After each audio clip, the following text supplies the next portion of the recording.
Welcome to Virtual Concert Hall's live programs. Thank you for joining us today. Our channel is dedicated to bringing live performances and events from international artists delivered to the audiences around the globe.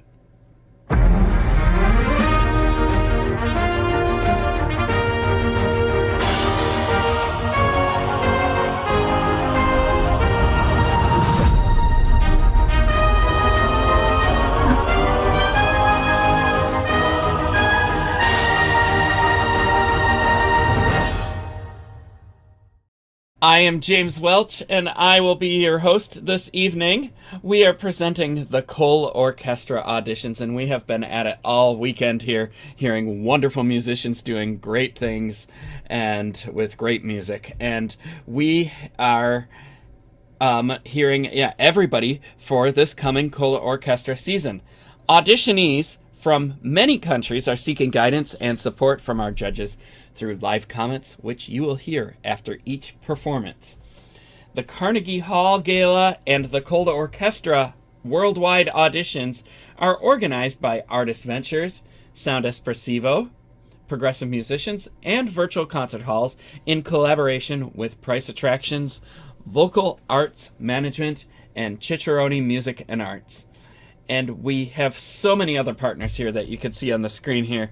It's too many to list, but we thank all of our partners here. And we now have a very short trailer to show you how it all started. Enjoy. No matter where you are or who you are, music connects us all.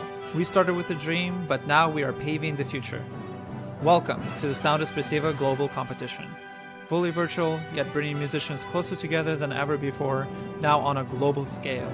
True live, inclusivity, diversity, connection, community, an extraordinary array of judges.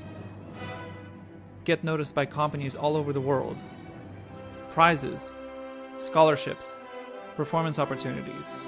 Apply to be a part of the most exciting congregation of artists like nothing you've ever seen before. We guarantee quality and leave no musician behind. We can't wait to hear you on the virtual stage.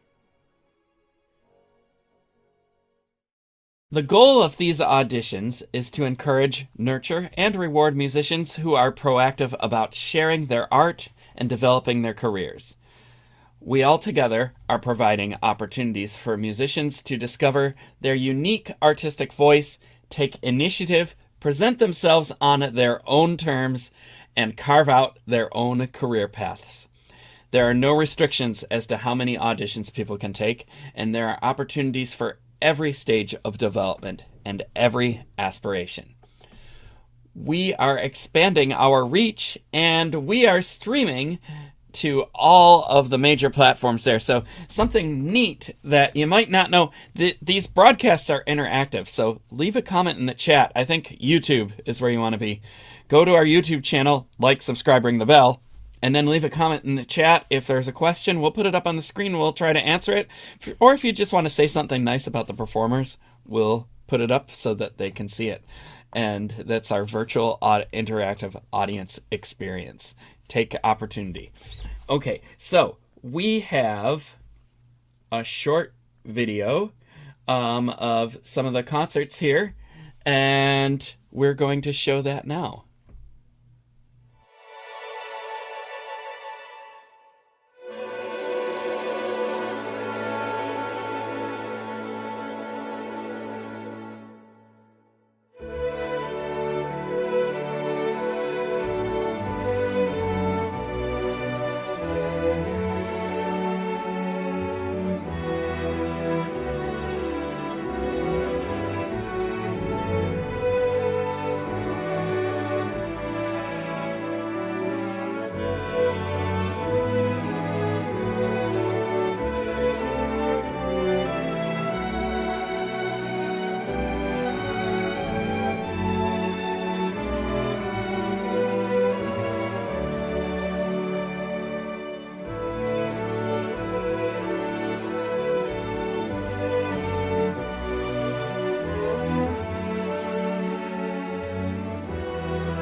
We invite musicians, educators, publishers, media managers, artist managers, and many others to share their insights to help musicians and everyone navigate the modern and frankly very confusing world of music. If you were not able to watch one of our auditions, don't worry. They're all on our YouTube and Vimeo channels. That I call it the world's DVR. They're there forever. You can just like, subscribe, ring the bell, and then go back and watch all the videos.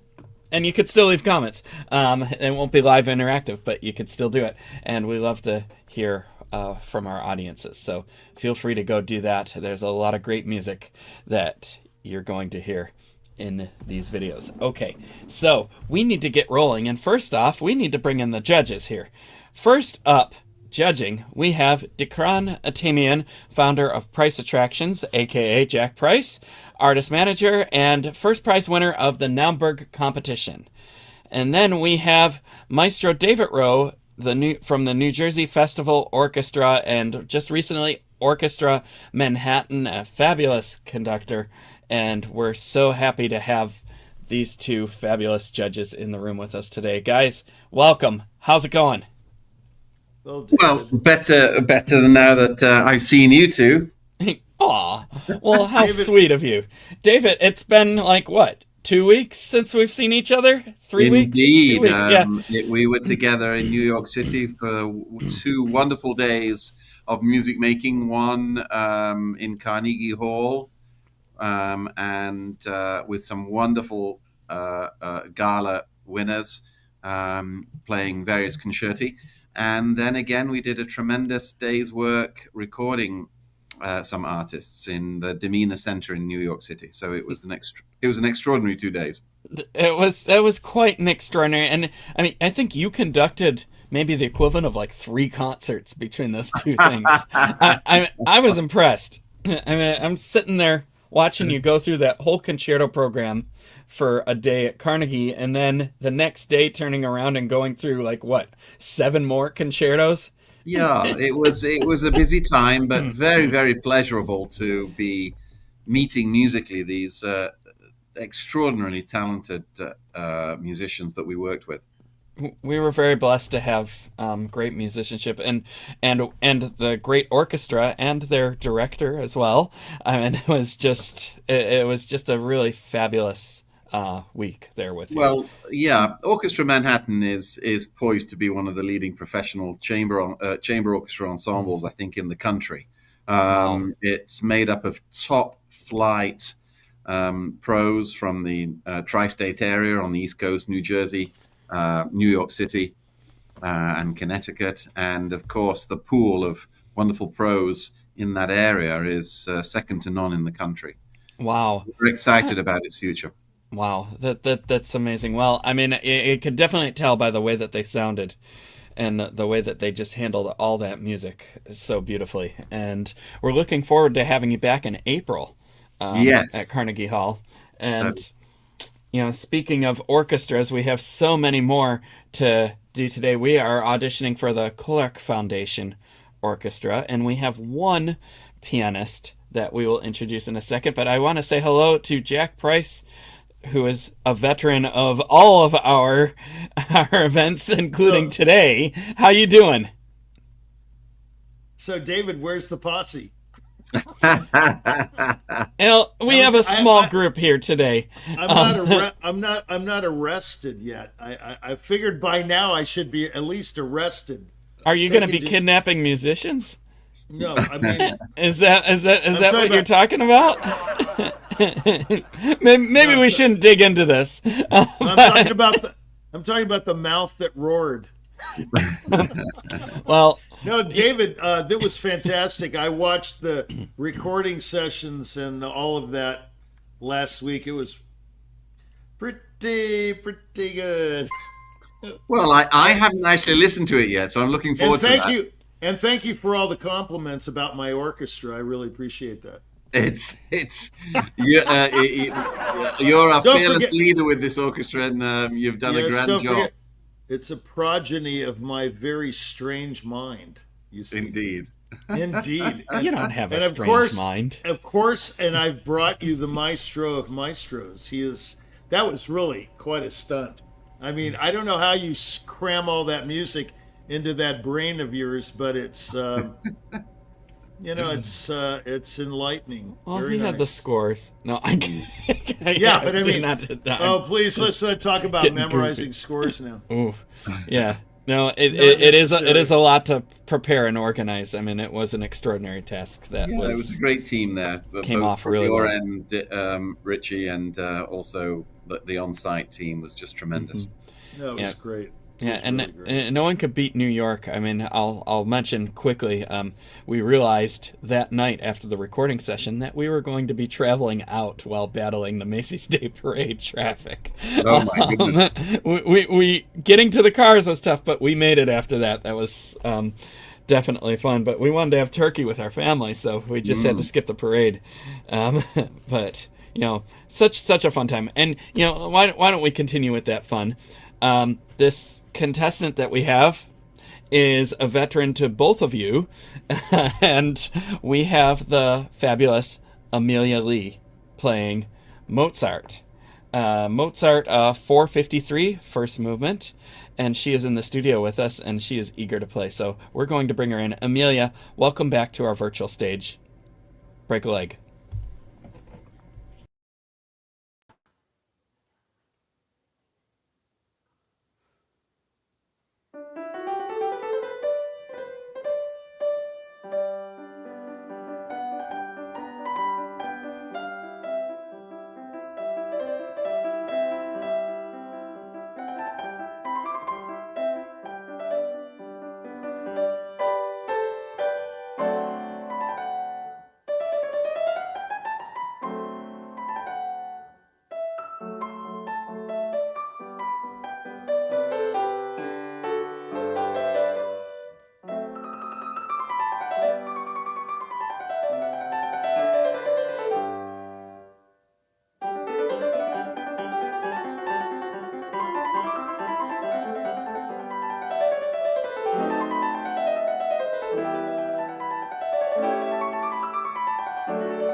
Bravo, Amelia. Bravo. Hey, congratulations there. That was wonderful. And you just played that with us at Carnegie 2 weeks ago. How did you have fun at Carnegie Hall? Yes, I thought the collaboration with the orchestra and the piano together, the music intertwining, created like a really marvelous feeling and majestic sensation. Wonderful. I have to say I would agree. You really create that majestic image, and it was really wonderful to have you on that stage there. And remind us, how old are you?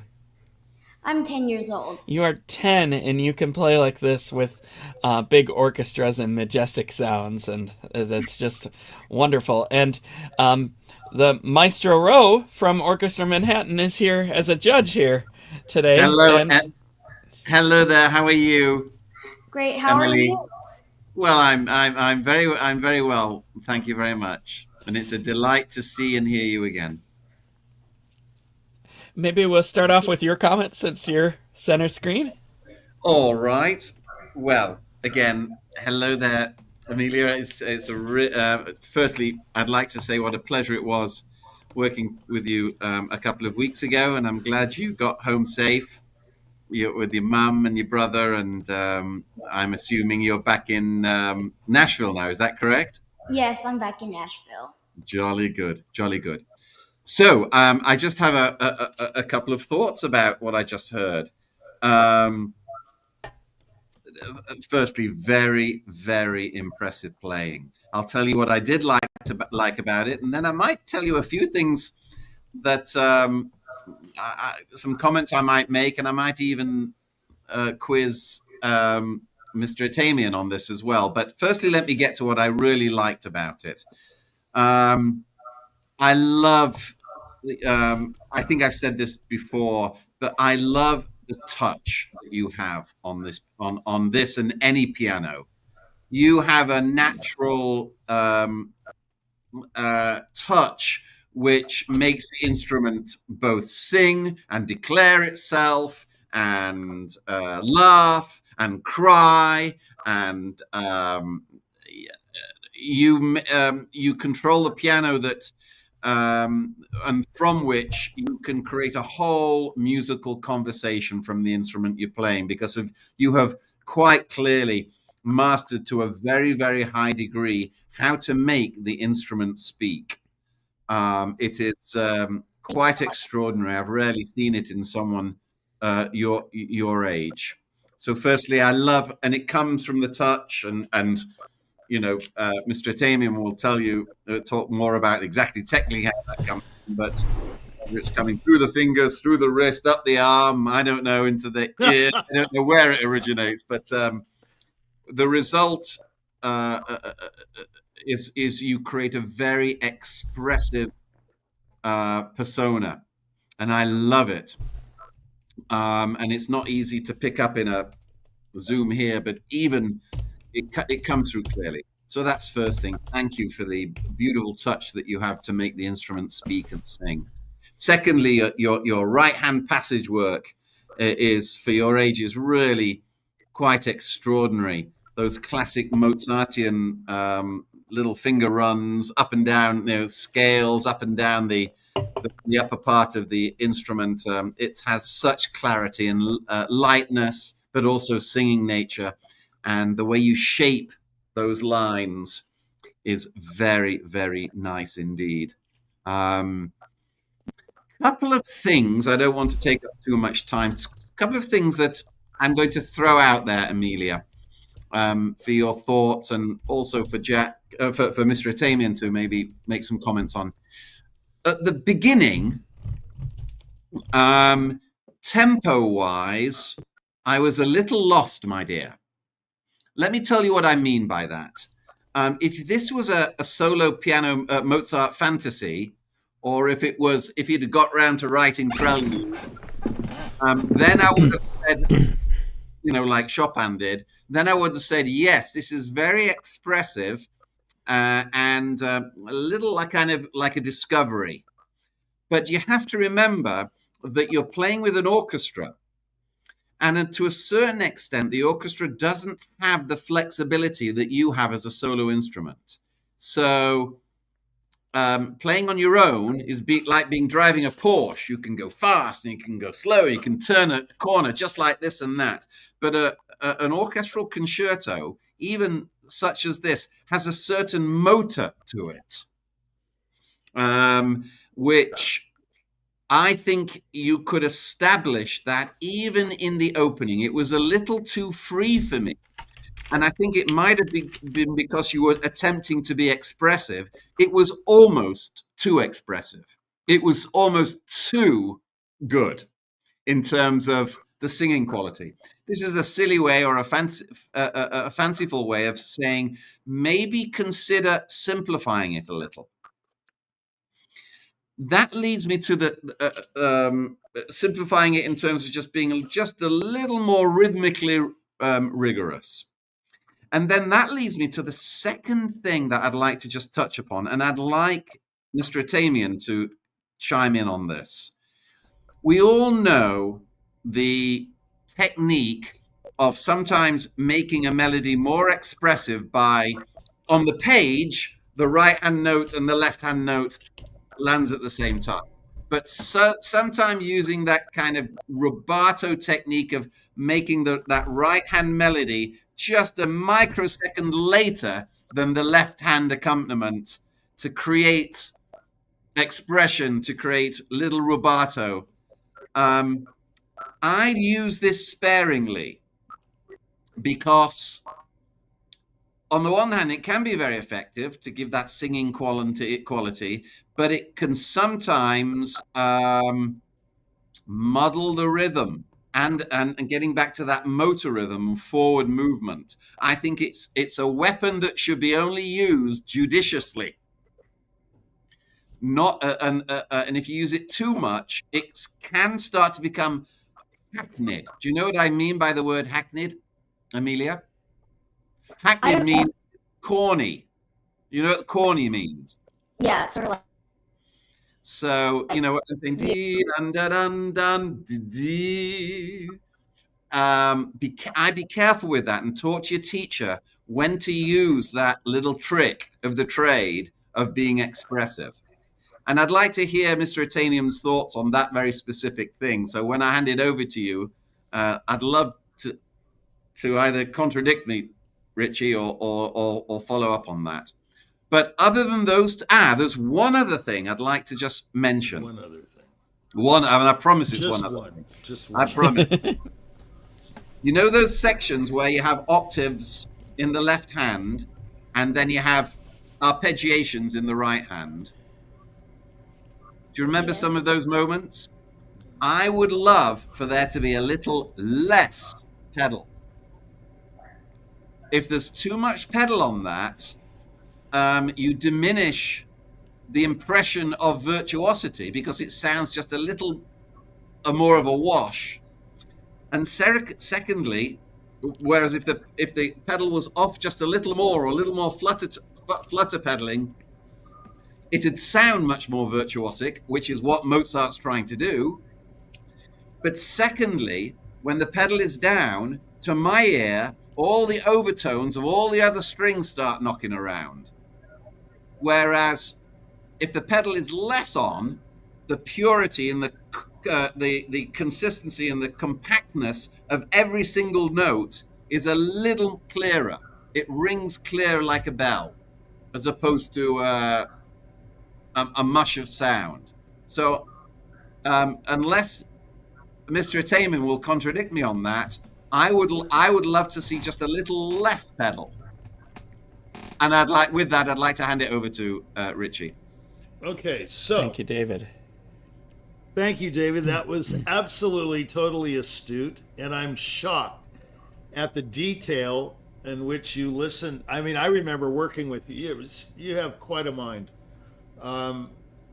Incredible. I mean, I would say you're right on, absolutely, on all 3 points or 4 points. You're going to have to remind me of these points because I'm getting a little lost, but I unequivocally disagree on some level, but on another level, I totally agree. Now, And this is something that Amelia will know all about. Let's start backwards. The pedal. What Amelia is doing is phenomenal. There's no clarity lost, but she can flutter pedal the damper like this constantly on every note or every other. Well, actually, the ear will tell you, and then you will get the clarity you want as a conductor. But I have to say, her harmonic sensitivity in terms of the impetus of the harmonies and the coloration is absolutely spot on. And as a matter of fact, I've been informed that her soft pedal does not work. And so that's something that she will have to incorporate, and she can do it in 2 seconds. Her ear is so sophisticated. Either her teacher or somebody has told her don't use the soft pedal, and now I understand it's broken. Okay, fine. But the soft pedal also, not flutter, but has to be done judiciously, as you said about this oompa thing, kaplunk. Okay, Now wait a minute. This is absolutely the most perfect conversation. I would say, in terms, back to this pedal thing, she should pedal, and she'll do it. I'm talking to you, David, just as a... Yes, I need to be enlightened on this as well. Yes, let's get enlightened. I have to be enlightened as well from time to time, but not too often. But anyway, I'm usually the enlightener, not the enlightened. But I'm enlightened by your questions and your finagling there. That's why doctors need doctors. Yeah, I think you should be called the doctor of the podium, and I'm definitely the piano doctor. Okay, so here's the deal. She should flutter the pedal on every single note. It will not give her tendonitis in the foot or in the ankle. Everybody thinks it will. It will not. I've been fluttering all my life. Nobody knows it though. But they go, why is it so clear, the last movement of Prokofiev 6? How come that's so clear? It sounds like no pedal. It's not. And I didn't learn it from anyone either. This is something Amelia will discover on her own. If I suggest something to her, I can tell, by the playing, she'll just immediately do it. It's just the nature of the beast. She is a beast. And even though she doesn't play like an animal, she is an animal because she devours the information you just gave her and we're giving her, and she will implement it immediately. That's the mark of a great artist too, not just the fact that they make the right sound at the right time, which is the great artist. The other great part of the artist is that when they're given any kind of feedback, they spit it right back out in the most glorious way. Okay, they're humble enough to take the criticism and put it back out. And you go, wow, I didn't expect that. As a matter of fact, from this morning, I cannot believe the improvement from this morning. And indeed. From the time she played it with you, which I thought was a revelation. I was sitting here in my beautiful, heavenly Folsom, California, while you guys were sweating it out in New York. And I said, who is this girl? We're not sweating here. It's freezing cold. All right, well, whatever. I mean in the studio. I mean in the studio. Here, I'm leaning over too much. I'm pulling your chain. Okay, so the deal is, I was watching her, listening to her, sometimes closing my eyes, watching David on the podium, which was impeccable as usual, and tasteful and exciting at the same time. It was all perfect. But I was thinking, this is like a prophet or something. She's speaking some kind of language other than English, German, French, or music. It was just so expressive. I could not. Very expressive. I couldn't believe the expressiveness, the level of expression. But what I want to say is, this idea of flutter pedal versus flooring the pedal versus no pedal versus all kinds of pedal this was a constant bone of contention among pianists. But to be honest, most pianists, if you talk to Fima Bronfman or any of these people, they're not really fluttering the pedal. They're colleagues of mine, and I've watched them and listened to them. They're not doing that. That doesn't mean they don't get the right sound. They maybe get it another way. But in her case, what you're talking about, I think she should flutter every single note. Okay? Every single note should be, and the pedal should be going like Amelia, that. And then do you you know will what get we that mean? clarity. Amelia, do you know what we mean when we say flutter pedal? Yes, just like Yeah. Yep. Yeah. Okay, now Pedal in a flutter. you will get that clarity David wants, Amelia, instantly. I'm not saying you want that clarity. I'm saying if you want to satisfy him, let's say he was if he was a monstrous personality and he said, you will flutter the pedal on every note. Well, you do it, no problem. I had a conductor that tried to stick a metronome up my nose once in Germany, and I did it, but he didn't even know I was doing it. He didn't even know I was doing it. It was in the Ravel concerto. Can you imagine the second movement being metronomic? But I did it because I wanted him to engage me again. You see. Aha. So here's a lesson in economics. If you want another concert out of these guys, when in Rome, do what the Romans do. Yes, sire. But David, was on that the where other you hand, played the Ravel? no, I've played the Ravel. No, I played it in Germany. But listen, but David is not asking, Amelia, something out of the ordinary and obnoxiously or anything. This is a very good point. I'm just disagreeing and agreeing. I'm not agreeing to disagree. I'm doing both. Now, well, I like the ahead. fact that I think Mr. Atamian is. I think you've made clearly the point that the pedal and the mastery of the pedal is as important as mastering your finger work. It's a massive tool on that instrument, as important as any other piece of equipment on the piano. And it plays a major part in how the instrument sounds. Yeah, it'll kill a performance, or it'll enhance or a it can performance. make it. Yeah, it can't make it, but it can really enhance it. For example, in Gaspard de la Nuit or Le Tombeau or any of these pieces, Ravel Sonatine, if you don't know how to pedal, you might as well just quit the piano, okay? Because those ones will test your wits at the pedal. No, I mean, because, there are these purists, que ça dessus, it's so wet, and I don't want to hear all the notes. No. We want to hear every note on some level. So the pedal enhances the sound. It doesn't cover up the clarity. It does, it just enhances the sound. What's the second point backwards from you, David? Well, I was talking a little about this the trick of rubato and using it judiciously. Yeah, the oompa, that's what I call it, like kaplunk. Kaplunk, kaplunk, yes. Yeah, but she does it very subtly. And I'm going to agree and disagree, not agree to disagree, because I don't disagree with you.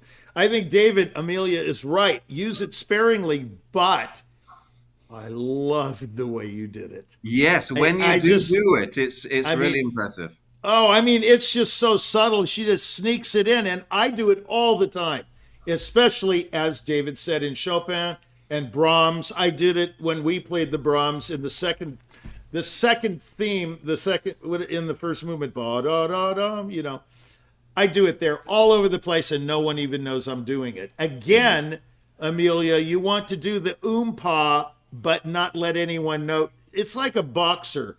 If you telegraph your left hook, it's not going to be much of a surprise. You're going to tell your boxer, I'm going to throw a left hook right now.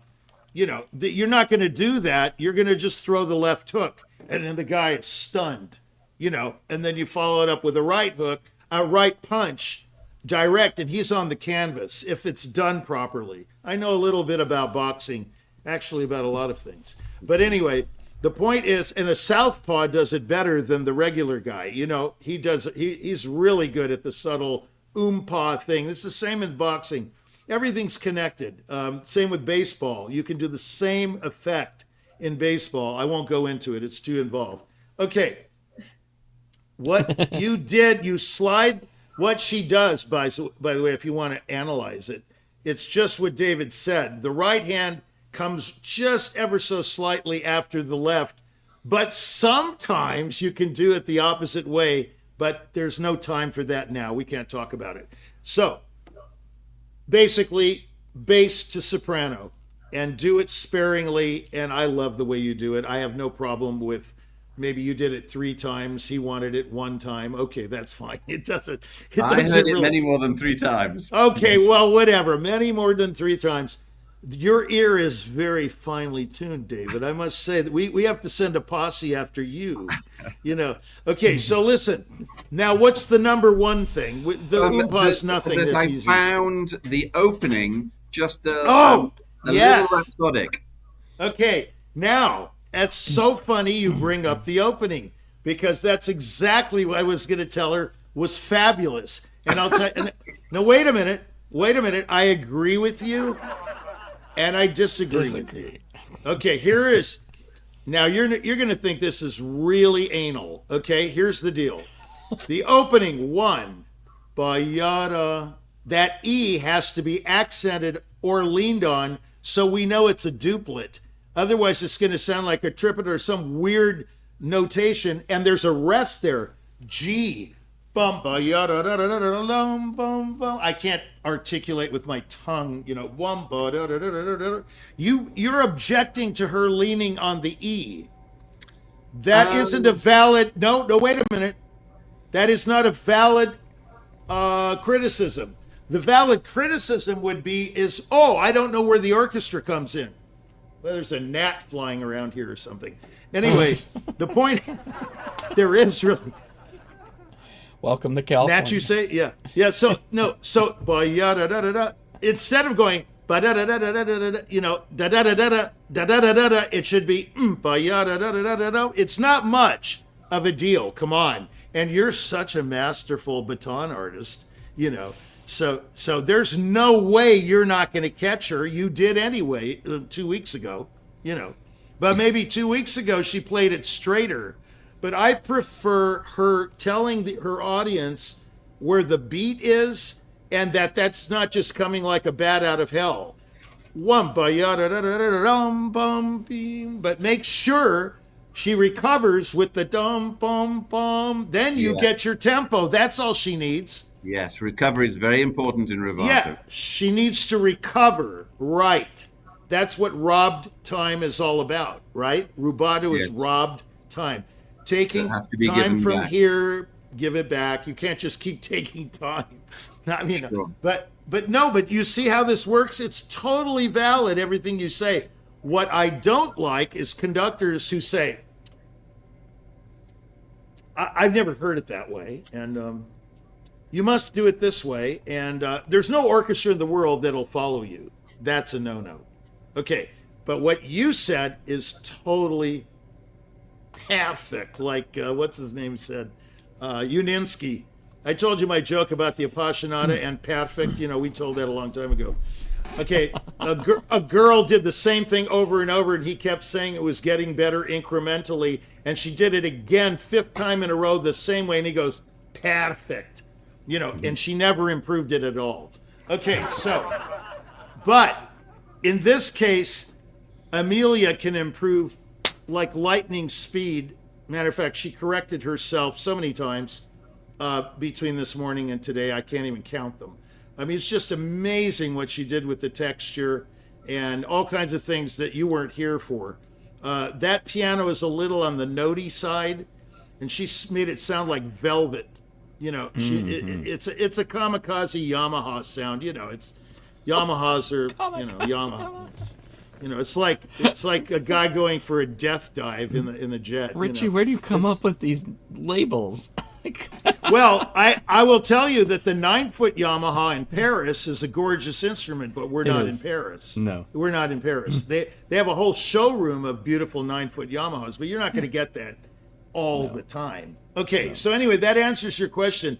It's the recovery, Amelia. Recover for David, because the poor guy can't follow you. Okay, so yum bum bum beat-a-dum bum, and move that so he knows the direction of your, the direction of your phrase. You don't want to wait on any one of those that long. So you've established the tempo by the third bar. I mean, come on, So there you go. That's bravo, David. Bravo, Amelia. And bravo, Amelia. Yeah, and bravo, Jack Price. And Amelia. Well, Jack Price is always right. Don't forget that. Yeah, I try not to, but I'm not always right, so I just don't remember. Now, of course, I'm joking, but I have to brand the show. We have to brand it. You do. I mean, you have your show, and I mean, we should talk about that in a minute, actually. We will. Yeah. Amelia, you kind of had like a mini lecture lesson here today. Did you have any questions or anything you wanted to say? You don't have to. No, I don't really have any questions. Just thank everyone again for the encouragement and the comment and the time, and such a pleasure to see you again, Maestro. The pleasure is all mine, Amelia. It really is. Can I add? I have a question for Amelia. Amelia, go for it. Where did you learn to address your listener like you do? I mean, I find it extraordinary, your command of the language and your articulation and your overall presentation is just out of this world. So where'd you learn that? Did you learn it, or is this just a gift? I learned it from my teacher, Professor Nice. Mm-hmm. And just like overall public speaking, just over time I built on to the skills. I see. You present yourself very, very well. Thank you. My dear. Very, very, very it's exceptional and sophisticated. Like you're playing. But it's friendly too. It's very friendly. It's not like you talk down to anybody or talk up to anybody. You're just talking. It's just like a matter of fact, it just flows. Mm-hmm. It's very, very beautiful. Thank you. I have to add, I don't know if we've even had such a detailed discussion about an audition on any of these broadcasts, let alone with someone of your age, Amelia. When the judges get this detailed about one thing, like pedaling or just like holding one E a little bit longer, that's one of the biggest compliments you can get, because we don't always get to spend the time refining as much as we do trying to like problem solve or troubleshoot. And again, I'm gonna agree and disagree because we do a little bit of both, but I think this is the most refinement conversation we've had in the few years that I've been doing this, and that's really something, that you're at a level where you can play like that and also engage in a conversation like this. And it's I've had master's students who don't function on this level. So congratulations to you. Thank you. It's been a real pleasure. Playing. And we're going to get to hear you again, I think, tomorrow for another orchestra. Yes. We have more orchestras tomorrow that we're auditioning for. We have the Cairo Opera Orchestra, Butler Philharmonic Orchestra, Bohuslav Martinu Philharmonic, Royal Philharmonic, Philippine Philharmonic, and Slovak Sinfonietta. And then we have more on Monday. So we're going to be hearing a lot of people again. We're going to hear a lot of new people. We have more judges, and we have more auditions. And Richie, is that your hand going up? Yeah. Yeah. Well, okay. I wanted to announce, especially with David, the great maestro here. I think he already knows. We've added the Budapest Philharmonic to the list. And, we have, yes. And, yeah, We need well, to get here that. at Price Attractions, we've added this touring element to the business. And now I talk to them about the ColORCHESTRA events and so on, and they are more than happy to accommodate. So, Wow, we're going to be having more orchestras. That list is growing every day, really. Amelia, thank you for coming in here and sharing your Mozart and your talents and your wisdom and intelligence with us again. And we look forward to hearing you again. I think tomorrow you're on, or later. And we'll hear more wisdom. Bye, Amelia. Bye-bye, Amelia. Okay, so we had talked about just a little bit, we had mentioned Jack Price is Right. And do you want to tell us a little bit about that show? Well, it's not so much he's right. It's just the name, of course, is just a brand. But the idea is it's sort of like, I think people are getting the idea now. It's like a manual, not Manuel, but a manual. I have to say that because every time I say manual, I think of this Mexican guy that used to serve me at this restaurant. Hey, Manuel, can I have another dos tres leches cake, or something? You're not wrong. And so, yeah. So anyway, the idea is to give a manual for living through music and managing and baseball and all this nonsense. It's like life. Everything's related. Everything's related to everything. So you might as well just relate it. What's the point of talking about, well, Schubert actually went to the bathroom 453 times in his life.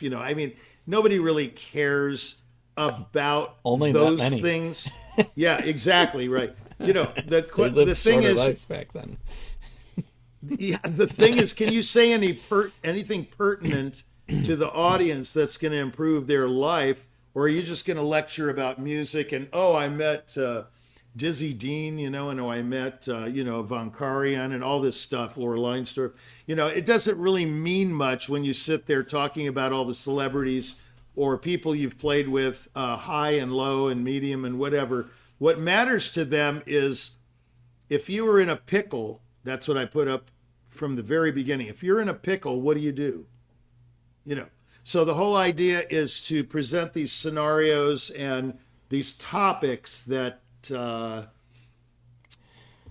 create more questions than answers, and therefore answer the questions. Yeah, and they're all based on your experience as an artist going through the industry, and then now managing artists now. Yeah. Mm-hmm. Yeah, mostly that, but it also involved with, I was blessed with a lot of disciplines in my life. My dad had me in boxing and baseball, and I've known lots of different politicians, and I've learned, and you have to learn in life rather than, I think, teach. Teaching is a misnomer, because I think the teacher eventually learns more than the student, because they're always offering things to the student bounces things back, and then you get this fantastic amalgamation of knowledge.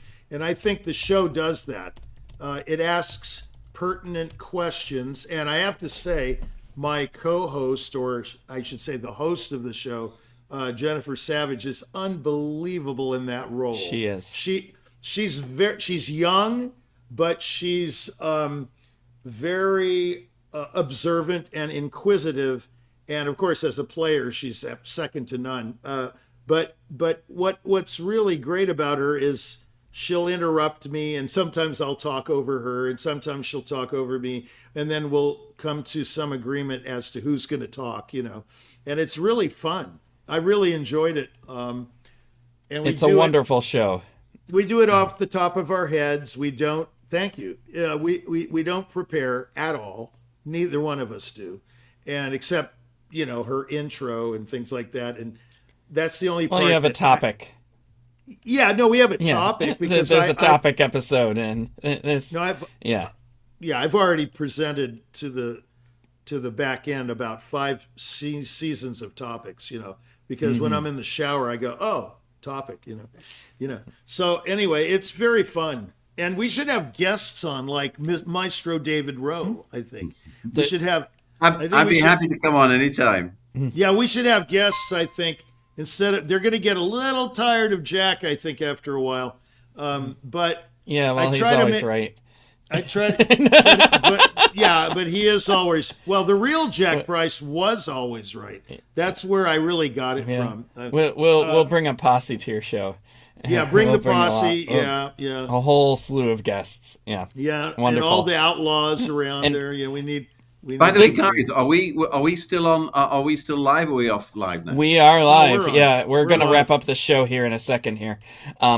Jack, your show is Fridays at noon, right? Am I right? No, yeah. Fridays Eastern noon. Noon. 9 9 on a.m. the West Coast. Pacific. 9 Pacific and all then the other fill times. in the middles. Yeah, we have a fun trailer to show about that right now that you'll all enjoy.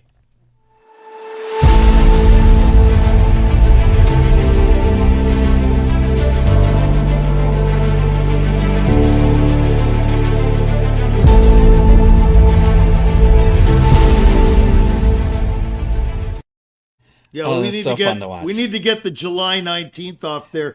It's long That's beyond a date the of history. Yeah. Yeah, it's dated. We will. Yeah. But we'll start doing some things there. Most indeed. But it's good to know where we started from.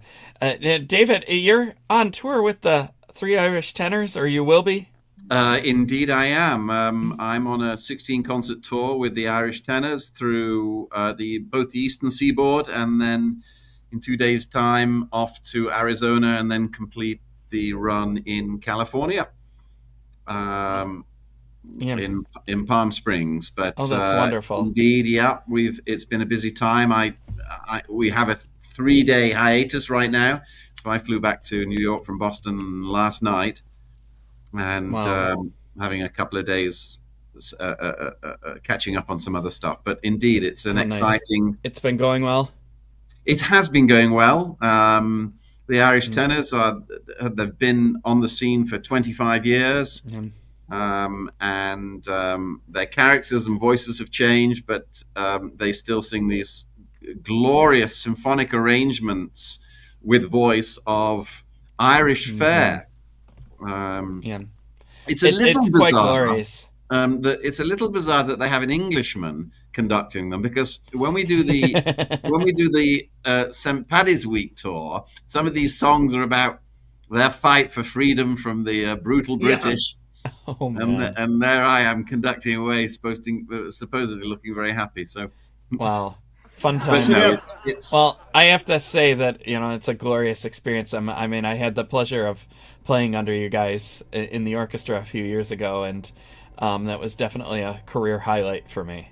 Yes, I remember. It was likewise a pleasure to work with you, James. I do, one unique thing about this show is that they commissioned earlier in the early 2000s extraordinary symphonic arrangements with voice of all this repertoire. So they took it out of the realm of the folk world with a little kind of Irish drum and a little pipe, and brought it into the Symphonic Concert Hall with these great arrangements by people like David Cullen, who arranged Phantom of the Opera. He was Lloyd Webber's orchestrator, and some other wonderful arrangers as well. So it's a very rich symphonic experience. How wonderful! I didn't know that part. Well, how fortunate. And I mean, it's such a great tradition that keeps continuing, and it's wonderful. In continuing our own tradition, we're going to sign off here so that we can continue it tomorrow here. We're just about out of time. I'd like to take just a moment again to thank all of our supporters out there who have invested into our programs and our auditions, and it takes a village. And I say it all the time. I mean, we take. It doesn't always take money. Of course, things cost money. But, there's time, resources, expertise, knowledge, all, you name it. And these supporters have offered all of that in some way, shape, or form. And we couldn't be happier and more appreciative of it. Also, teachers and educators out there of all kinds, work very hard. They don't get paid or for all the work that they do, or enough credit for what they do. So thank you, teachers. Thank you, families who pay the teachers and support their children and bring musicians to levels where they can play like you've heard today. And let's see here. We have we're streaming. Yes, I remind you, we're streaming on all major platforms here, and you can tell I'm off script here now. But we're on YouTube, LinkedIn, Facebook, Vimeo, Twitch, Twitter. Leave a comment. We will answer it. We can put them up on the screen and talk about it too. And then we have our own team here at Virtual Concert Halls, and we have Ante behind the scenes flipping the switches, making us look great right now, and Franny did tech checks, and earlier we had Kiki, and we have Jennifer on with us too. Jennifer, we miss you, but she's doing great things with great piano music and with great orchestras right now, and she'll be off in Ukraine with the Lviv National Philharmonic at the end of next week, playing Gershwin Concerto in F, and we wish her the best. So thank you, everybody out there. Thank you, judges. And with that note, we will see you tomorrow. Bye now. Bye, David.